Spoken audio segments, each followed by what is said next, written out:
எங்க நானே அச்சு போட்டேன் பேசுறேன் அதான் நானும் அப்படித்தானே பேசுவேன். நீ மயிலடா லவடே கபால் மாலை திருப்பி அடிப்பேன். நான் எங்க வார்த்தை பெரிய மயில் மாதிரி பேசுகிறேன். வண்டி இடிச்சிட்டு இல்லாம பருப்பு. Hi guys, welcome to Big Topic. சமூக வலைதளங்களில் பரவிட்டு இருக்கிற அந்த வீடியோவை நீங்கள் பார்த்துருப்பீங்க. அதுக்கு முன்னாடி நம்ம ஒன்று சொல்லணும், என்ன அப்படின்னா, இந்த திமுகவை சேர்ந்த நபர்கள் எல்லாருமே, பொறுப்பில் இருக்கிறவங்களும் சரி, பேச்சாளர்களும் சரி, இவங்க எல்லாருமே மேடைகளை தான் அசிங்கமாகவும் ஆபாசமாகவும் பேசுவாங்க அப்படின்னு நம்ம நினச்சிட்டு இருப்போம். ஆனால் மேடைகளெல்லாம் அப்படி பேசக்கூடாது, இது வந்து தவறுன்னு ஏன் தலைமை கண்டிக்கல அப்படின்ற மாதிரி ஒரு சந்தேகம் இருந்துச்சு இல்லையா? அந்த சந்தேகத்துக்கு இன்றைக்கி நம்மளுக்கு விட தெரிஞ்சிருச்சு. ஏன்னா இவங்க மேடையில் மட்டும் கிடையாது, ரியல் லைஃப்பில் நார்மலாகவே பார்த்தோன்னா இந்த மாதிரி பேசிட்டு திரிகிற ஒரு கும்பல் தான் அப்படிங்கிறது ஒரு முக்கியமான நபர், திமுகவை சேர்ந்த முக்கியமான ஒரு நபர், 63வது வட்ட செயலாளர்னு நினைக்கிறேன். அவர் பேர் பிரபாகரன்னு சொல்லப்படுது. அவர் இதுக்கு முன்னாடி திமுக சேர்ந்த ஒரு நபர் வந்து 1000 ரூபாய் பற்றி பேசும்போது கீழேருந்து ஒரு லேடி பார்த்தோன்னா ஒரு கேள்வி கேட்டிருந்தாங்க, அந்த 1000 ரூபாய் வச்சுட்டு நாங்கள் என்ன பண்ணுறது அப்படின்ற மாதிரி. அதுக்கு மேடையில் பார்த்தோன்னா ஒருத்தர் அங்கிருந்து அந்த அம்மாவை கேவலமாக பேசினார். அந்த மேடையில் கீழே உட்காந்துட்டு இருக்கிற நபர் தான் இந்த பிரபாகரன் அப்படிங்கிற நபர். அவரும் பார்த்தோன்னா சில விஷயங்களை பேசுவார். அந்த நபர் இன்றைக்கி பேசின பேச்சுக்கள் அப்படிங்கிறது ஆபாசத்தின் உச்சம் அப்படின்னு தான் நம்ம சொல்லணும். அந்த லெவலில் இந்த திமுக காரங்க அப்படின்னாலே ஆபாசம், அவதூறு, இதை தவிர வேறு அந்த அரசியலுமே தெரியாது அப்படின்றது ரீசெண்டாக கூட இந்த குமரன் அப்படிங்கிற ஒரு நபர், அந்த நபரெல்லாம் வந்து ரீசெண்டாக தளபதி விஜயில் வீடியோ போட்டு கேவலமாக அசிங்கமாக அவங்களோட ஃபேமிலியை, பெண்களை பற்றி கேவலமாக பேசி தரைக்குறை பேசியிருந்தார். அதுக்கு நம்ம ரிப்ளை பார்த்துருந்தோம். அதே மாதிரி இப்போ பார்த்தோன்னா இந்த நபர் வந்து யாரை பேசுகிறார் அப்படின்னா, ஒரு சாதாரண குடிமகன், பொதுமக்களில் ஒரு முக்கியமான நபராக இருக்கக்கூடியவரை பேசுகிறாரு.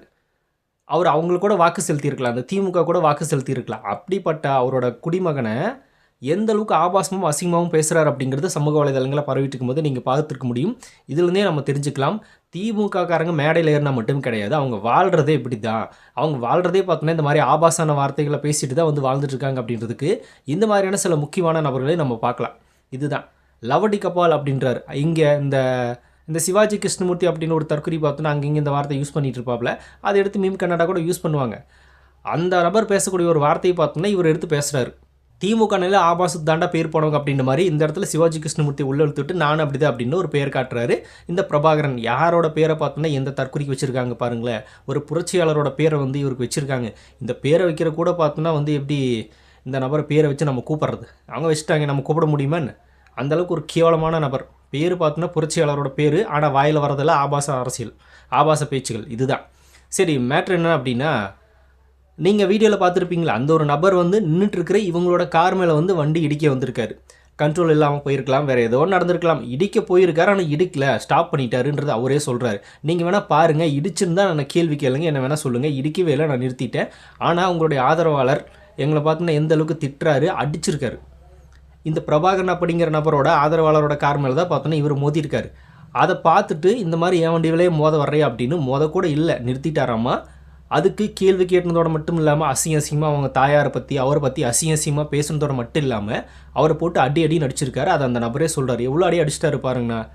கம்ப்ளைண்ட், அவர் மரியாதையாக தான் பேசுகிறாரு. அந்த பிரபாகரன் வர்றாரு, இதை வந்து அவர் பேசிகிட்டு இருக்காரு. பிரபாகரன் வர்றாரு, சொல்கிறார் என்ன நடந்தது அப்படின்ற மாதிரி. நான் கார் அடிக்கவே இல்லை, நான் இடிக்க வர வந்து நிறுத்திட்டேன், ஆனால் நான் சாரி சொல்லிட்டேன் அப்படின்ற மாதிரி சொல்லிட்டும், ஆனால் அவர் வந்து என்னை திட்டுறாரு, அடிக்கிறாரு, கேவலமாக பேசுகிறாரு, என்னோட குடும்பத்தை திட்டுறாரு, போட்டு அடி நடிக்கிறாரு. எவ்வளோ அடி அடிச்சிருக்காரு பாருங்கள், கண்ணெல்லாம் எனக்கு வலிக்குது அப்படின்ற மாதிரி அவர்கிட்ட அண்ணான்னு மரியாதையாக பேசிகிட்டு இருக்காரு. எல்லா அடியும் எல்லா வார்த்தைகளையும் வாங்கிட்டு கம்ப்ளைண்ட் பண்ணுற நபரே வந்து அண்ணா அப்படின்னு அவர் வர்றாரு, மரியாதை கொடுத்து பேசி இதை தீர்த்து வைங்க அப்படின்ற மாதிரி கேட்குறாரு. ஆனால் இவர் ஏதோ வந்து பெரிய மகாராஜா மாதிரி, இல்லை நாட்டுக்கே வந்து பெரிய அளவில் ஒரு மன்னர் மாதிரி வர்றாரு. பெரிய அளவில் வட்டச் செயலாளர் தானே, நீ இன்னும் பார்த்தோன்னா உலகத்தையே ஆட்டி படைக்கிற நபர் கிடையாது இல்லை. வர்றாரு, அப்படியே வர்றாரு, வந்து இந்த நபரை திட்டுறாரு, இவரும் சேர்ந்து திட்டுறாரு. அப்படி தானே பேசுவேன், அடிச்சிருவேன், உதச்சிருவேன் அப்படின்றாரு. நீ என்ன பெரிய இது மாதிரி பேசிகிட்டு இருக்க அப்படின்னு எந்த அளவுக்கு தகாத வார்த்தைகளை பேசுகிறாரு. அப்பவும் கூட அந்த நபர் பார்த்தோன்னா மரியாதையாக நின்றுருந்தார். நீ ஒரு வட்டச் செயலாளர், சதுர செயலாளர்லாம் இல்லாமல் இருந்திருந்தா அந்த நபரோட வேலையே வேறு மாதிரி இருந்திருக்கும். அந்த ஒரு பதவின்ற ஒரு திமிரை வச்சுக்கிட்டு பார்த்தோன்னா எந்த அளவுக்கு பொதுமக்கள் கேவலப்படுத்துகிறாங்க, அசிங்கமாக பேசுகிறாங்க பாருங்களேன். அந்த நபரை வந்து சொல்கிறாரு, நான் 100க்கு கால் பண்ணியிருக்கேன், அவங்க வந்துட்டுருக்காங்க அப்படின்னு. டீசெண்டான ஒரு அட்டாக் தான், இதில் எந்த மாற்றமும் இல்லை. டீசெண்டாக அப்ரோச் பண்ணுறது, நம்ம மேலே தவறு இருக்கோ இல்லையோ போலீஸ் வந்து விசாரிக்கட்டும் அப்படின்னுக்காக ஒரு கால் பண்ணி விட்டுட்டார். அதுதான் பார்த்தோன்னா நியாயமாக நடக்கக்கூடிய ஒன்று. சாதாரண ஒரு குடிமகனுக்கு, ஒரு பொதுமக்களுக்கு தெரிஞ்ச ஒரு சிம்பிளான ஒரு லாஜிக்கோட இந்த வட்ட செயலாளர் அப்படிங்கிற பதவியில் இருக்கிற இந்த ஆபாச ஆளுக்கு தெரியாமல் போச்சு. இந்த மாதிரி ஒரு பிரச்சனை நடந்துருச்சு, போலீஸ் வரட்டும், போலீஸ் வச்சு பேசிக்கோ அப்படின்னு. அதெல்லாம் ஒன்றும் கிடையாது. இவரும் பார்த்தோன்னா திட்டுறாரு, நானே ஒன்று அடிப்பேன், நானே உதைப்பேன். இவரும் வார்த்தைகளை போட்டு பேசுகிறார். சாதாரண பொதுமக்கள் அப்படின்னா இவங்களுக்கு அந்தளவுக்கு கேவலமாக போச்சு. திமுக காரங்க எப்போதான் பார்த்தோன்னா பொதுமக்களை மதிப்பாங்கன்ற ஒரு கேள்வி இந்த இடத்துல வருது. எந்த பெரிய பதவியில் இருக்கிற யாருமே வந்து மக்களை மதிக்கிறதே இல்லை. மக்களை ரொம்ப கேவலமாகவும் இழிவாகவும் தான் பேசுகிறாங்க, இழிவாகவும் தான் பார்க்குறாங்க. பக்கத்தில் வந்தால் கூட தள்ளி நிற்கிறாங்க.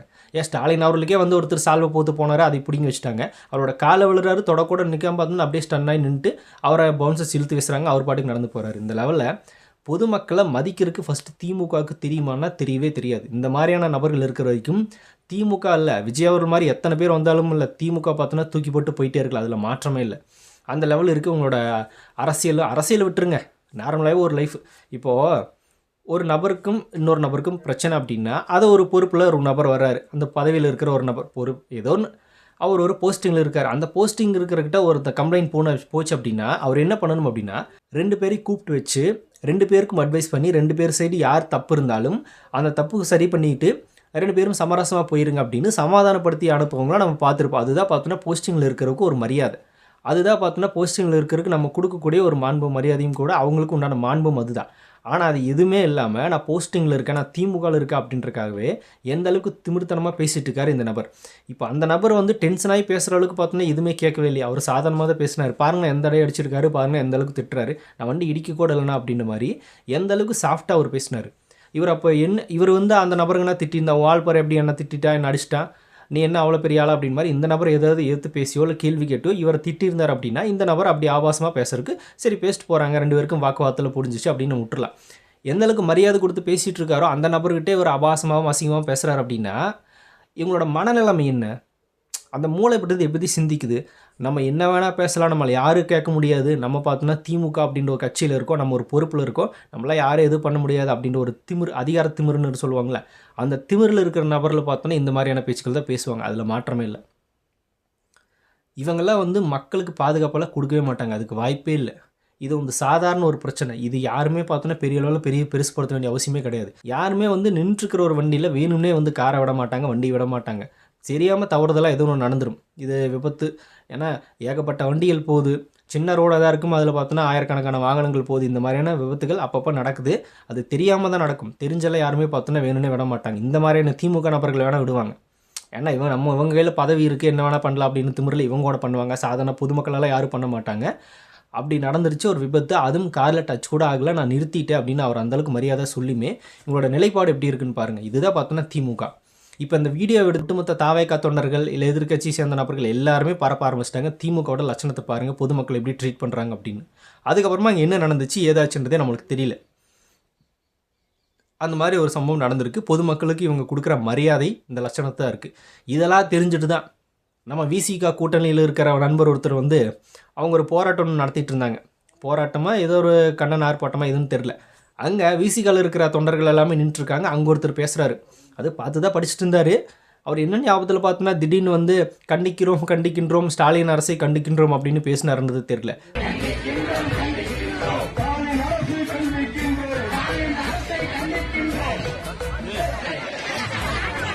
சரி, அவர் தான் வந்து தப்பாக படிச்சிட்டாரு, தப்பாக பேசிட்டார் அப்படின்னா சுற்றி இருக்கிற கோஷம் போட்டிருந்து அவங்களும் பார்த்தோன்னா அப்படியே சேர்ந்து ஸ்டாலின் அரசை கண்டிக்கிறோம் அப்படின்னு மாதிரி அவங்களும் சேர்ந்து வாயிலே சொல்ல ஆரம்பிச்சிட்டாங்க. சொன்னதுக்கப்புறமா தான் ஸ்டன் ஆகி ஏன்னா இப்படி சொல்லிட்டு இருக்கு அப்படின்னு ஸ்டாப் பண்ணுறாங்க. அவர் நிறுத்திட்டாரு. அப்புறம் வேற ஆள் வந்து படித்தாங்க. எனக்கு தெரிஞ்ச அந்த விசிக நிர்வாகி மனசில் இதுதான் இருந்திருக்கும்.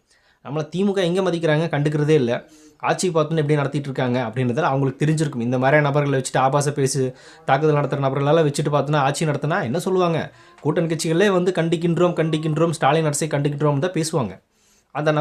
அந்த நபர் மனசுலேருந்து தான் பேசியிருப்பார். சரி, அவர் தான் பேசினார் அப்படின்னா விசிக நிர்வாகிகளுக்கு ஸ்டாலின் வார்த்தை வரும்போதே பார்த்தோன்னா ஸ்டன்னு ஞாபகம் வரலையா அவங்களுக்கு? ஸ்டாலின் என்ன ஸ்டாலின் அரசை கண்டிக்கிறோம்னு சொல்கிறார் அப்படின்னு ஸ்டாப் பண்ணவே இல்லை. முழுசாக சொல்லி முடிச்சுட்டு அதுக்கப்புறமா தான் வந்து அவங்களே யோசிக்கிறாங்க. ஆனால் என்ன எல்லார் மனசில் இதுதான் இருக்குது. உண்மையாலுமே இதுதான் உண்மை, இதுதான் ரியாலிட்டி. அது ரியாலிட்டி ஐயோ ஓப்பனாக சொல்லட்டுமே அப்படின்னு மாதிரி ஒரு நிமிஷத்தில் பார்த்தோன்னா சரி சொல்லி வச்சுட்டு நம்ம நிறுத்திக்கோ அப்படின்னு மைண்ட் செட்டில் நிறுத்திருப்பாங்கன்னு நினைக்கிறேன். விசிகா பார்த்தோன்னா ஒரு தரமான சப்போர்ட் பண்ணியிருந்தாங்க. அது மிகப்பெரிய அளவில் வைரல் 2 நாளாக பார்த்துருப்பீங்க. அப்போ இந்த மாதிரியான ஆட்களை கட்சியில் வச்சுட்டு இந்த மாதிரியான நபர்களை வச்சு ஆட்சி நடத்தினா இப்படி தான் இருக்கும். இப்படி தான் எல்லோரும் பேச தான் செய்வாங்க. தலைமை பார்த்தோன்னா யாரையுமே கூப்பிட்டு கண்டிக்கிறதே இல்லை. இந்த குடியாத்தம் குமரன் அப்படின்னு ஒரு தற்கொலை விஜய் அவர்களே அவரோட குடும்பத்தை பற்றி எந்த அளவுக்கு தரைக்குறமான விஷயங்களை பேசினார் அப்படின்றத பார்த்தோம். தலைமை கண்டித்த மாதிரியே இல்லையே. இப்போ இந்த நபர் பார்த்தோன்னா பொதுமக்களே அடிக்கிறாரு. உதயநிதி ஸ்டாலினால அப்பப்போ ஜாகிங் போகிறாரு, வாக்கிங் போகிறாரு, டீ கடையில் நின்று டீ குடிக்கிறாரு. அப்படி போகிற பொதுமக்களை தானே பார்த்தோன்னா இப்போ உங்கள் கட்சி சேர்ந்த ஒரு நபர் வந்து திட்டிருக்காரு. இவரையெல்லாம் பார்த்தோன்னா என்ன பண்ண போகிறீங்க? பொதுமக்களை வீடியோ வைரல் ஆகிட்டு இருக்கு, கூப்பிட்டு கண்டிச்சிருக்கலாம்ல. இவருன்னா அந்த பதவியில் இருந்தாலும் தூக்கியிருக்கலாம்ல. பொதுமக்களை திட்டுறாங்க, சரி கட்சி தலைவர்களை திட்டுறையும் விமர்சனம் பண்ணுறன்ற பேரில் ஆபாசமாக பேசுவீங்கன்றது தெரியும். பொதுமக்களே திட்டுறஞ்சுக்கு வந்துட்டாங்க. பொதுமக்களே திட்டுறஞ்சுக்கு வந்துட்டாங்க அப்படின்னா இவங்களால கட்சியில் எதுக்கு வச்சிருக்கணும், பதவியில் எதுக்கு வச்சிருக்கணும் அப்படின்னு தூக்கியிருக்கலாமே. விஜய் அவர்களோட கட்சியில் பார்த்தோன்னா தாவேக்கா ஒரு நாமக்கல்லை சேர்ந்த ஒரு நபர் வந்து மாவட்ட செயலாளர் தாவேக்காவோட பெண் நிர்வாகி வீட்டுக்கு அத்துமீறி நுழைஞ்சதுனாலே விஜய் அவர்கள் அப்படியே உடனே ஸ்டெப் எடுத்து அவரை பதவியிலிருந்து கட்சியிலிருந்து தூக்குனார். இப்போ இவர் பொதுமக்கள்கிட்ட பார்த்தோன்னா இந்த அளவுக்கு ஆபாசமாக அசிங்கமாக பேசிகிட்டு இருக்காரு. செஞ்ச தப்பு கூட ஒத்துக்காமல் நானும் அப்படி தான் பேசுவேன், அடிப்பேன், உதைப்பேன்றாரு. இதெல்லாம் பார்த்தோன்னா வன்முறை தோன்ற மாதிரி ஒரு செயல் இல்லையா? பொதுமக்கள் இப்படி பேசுகிறாங்க அப்படின்னு நிஜமாலுமே பொதுமக்கள் மேலே அக்கறை இருந்தால் அந்த வழியாக வாக்கிங் போகிற நம்ம உதயநிதி ஸ்டாலின் அவர்கள் நின்று பார்த்தோன்னா பார்க்கக்கூடிய விஷயங்கள் தான் இதெல்லாம். உடனே பார்த்தோன்னா வைரல் அதில் வீடியோ அதெல்லாம் பார்த்துட்டு இந்த நபர் மேலே என்ன ஆக்ஷன் எடுத்தாங்க? இவங்க பதவியிலிருந்து தள்ளி வச்சிட்டாங்களா, இல்லை கட்சியிலேருந்து தூக்கிட்டாங்களா? எதுவுமே இல்லை. இவங்களுக்கு இந்த மாதிரியான நபர்கள் தான் தேவை. இந்த மாதிரியான நபர்கள் வச்சு தான் அரசியல் பண்ணுறாங்க. அது பண்ணுற வரைக்கும் உங்களுக்கு தான் ஆபத்து. தாவேக்காவுக்கு இல்லை மற்ற கட்சிகளுக்கு ஒரு மிகப்பெரிய ப்ளஸ் அப்படிங்கிறதுல மாற்றம் இல்லை. இந்த விஷயத்த முழுக்க எல்லாருக்கிட்டையும் பரப்பி நம்ம பார்த்தோம்னா திமுக நபர்களால இப்படி தான் பொதுமக்களையும் சரி யாரையுமே மதிக்கவே மாட்டாங்க. உரிமையில் பேசுகிறது, ஆபாசமாக பேசுகிறது, அவதூறு கலப்புறது, இதை தவிர இவங்களுக்கு எந்த அரசியலுமே தெரியாது. இதுதான் ஒரு ரியாலிட்டி. சரி, இந்த மாதிரியான நபர்களை பார்த்துட்டு திமுக கட்சி எந்த மாதிரி பார்த்தோன்னா ஒரு செயல்பாட்டில் இருக்குது, தலைமை எப்படியெல்லாம் இவங்க நடைமுறைப்படுத்துது, என்ன பார்த்தோன்னா கட்டமைப்பை கற்றுக் கொடுத்துருக்காங்க, அரசியல் பேச்சை கற்றுக் கொடுத்துருக்காங்க. புதுசாக வந்து விஜய் அவர்களை கேள்வி கேட்குற இவங்க இந்த மாதிரியான நபர்களுக்கு பொதுமக்கள் இப்படி தான் பேச சொல்லி கொடுத்துருக்காங்களா என்ன? கட்சியில் பார்த்தோன்னா பல வருஷமாக இருக்கிறேன்னு சொல்கிறாங்க, 75 வருட கட்சின்னு சொல்கிறாங்க. கட்சியில் பார்த்தோன்னா இந்த மாதிரி நாகரிகமற்ற முறையில் பொதுமக்களை திட்டுங்க, நாகரிகம் இல்லாமல் நடந்துக்குங்க, அதிகாரத்து முறை வச்சு என்ன வேணால் பண்ணுங்க அப்படின்னு அரசியல் படுத்தப்பட்ட கட்டமைக்கப்பட்ட ஒரு குரூப் இது தான்.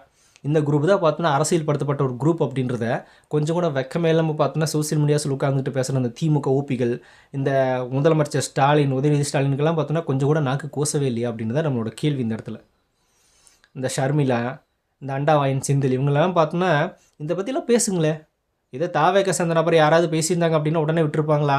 விவாத மேடைகள் வரைக்கும் இழுத்து பேசுவாங்களே, இதை பற்றி பேசுங்கயா, வாய் திறந்து பேசுங்க அப்படின்னா பேசவே மாட்டாங்க.